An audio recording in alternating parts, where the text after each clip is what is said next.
एक बार लक्ष्मी जी को बहुत अभिमान हुआ। लक्ष्मी जी को लगा कि मेरे के अलावा कुछ संसार में है नहीं, जो भी चल रहा है सब मेरे कारण चल रहा है। और उन्होंने जाके विष्णु जी से कहा, स्वामी, इस चराचर जगत में जो भी हो रहा है ये सब मेरी ही कृपा से है, ये सारा का सारा मेरी ही कृपा और करुणा का आधार पटल है।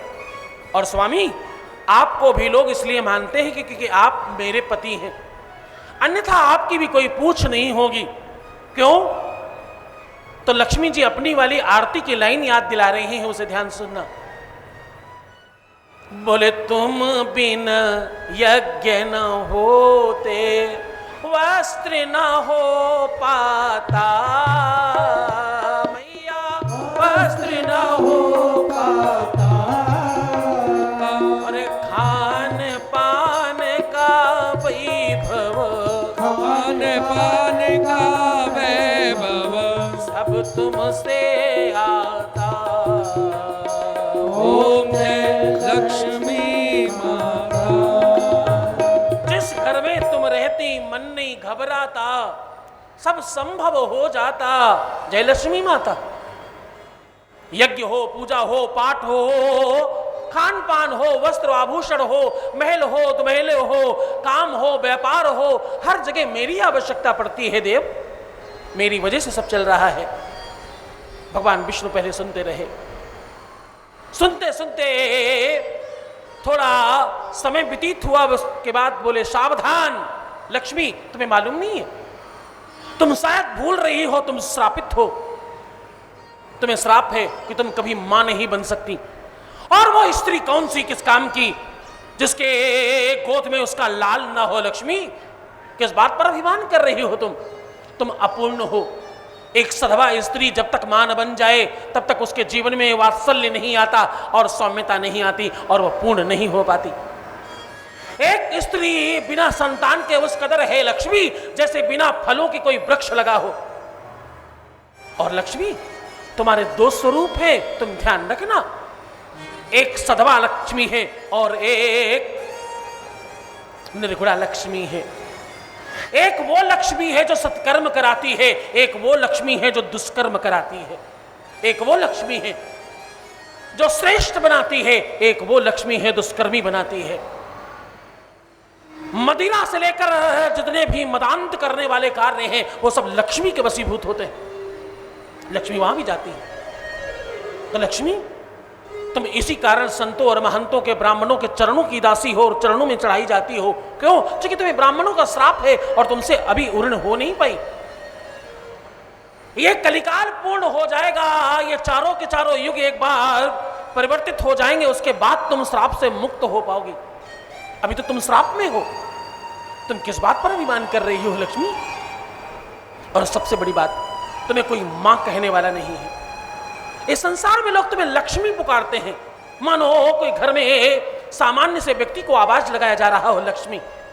अगर लक्ष्मी जी भी कह दिया जो क्या बात हुई, अभी तुम्हें कोई मां नहीं कहता, इसलिए लक्ष्मी इस बात पर अभिमान न करना। माता लक्ष्मी चरणों में लौट गई, बारंबार प्रणाम करने लगी।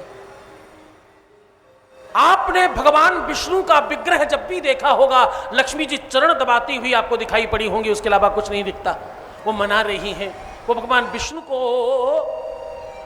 फिर से प्रसन्न करने में लगी हुई हैं। भगवान विष्णु ने प्रसन्न होकर कहा, देखो ये सब मेरे बस की बात नहीं, तुम अगर इससे उर्ण होना चाहती हो तो भगवान शंकर के पास जाओ। क्यों? क्योंकि भाभिवले,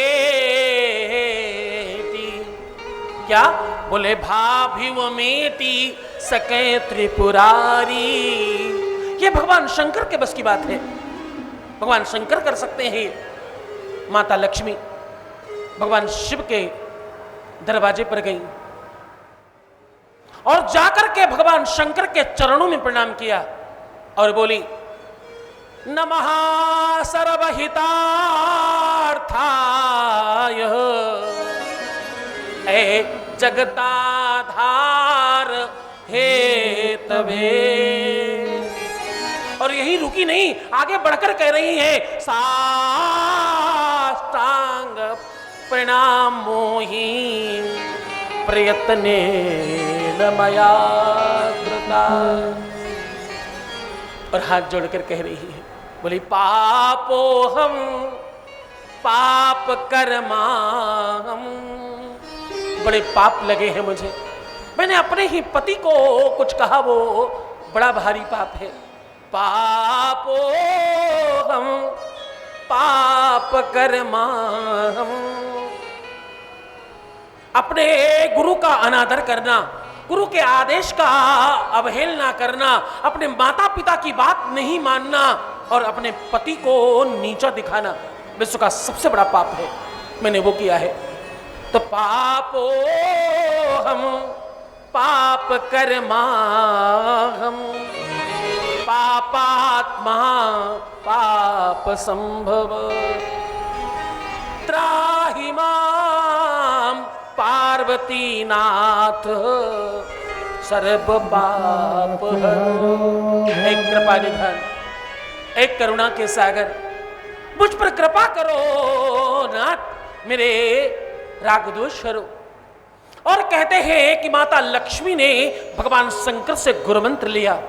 भगवान शिव की कृपा से माता पार्वती उठी और गणेश का हाथ पकड़कर लक्ष्मी के हाथ में दिया और बोली, बहन जाओ, आज से गणेश तुम्हारे पुत्र है और ये तुम्हारे दत्तक पुत्र कहलाएंगे। तुम इनकी माता में एक बार लक्ष्मी पूजन करते हो मात्र, वो भी गणेश जी के साथ करना पड़ता है।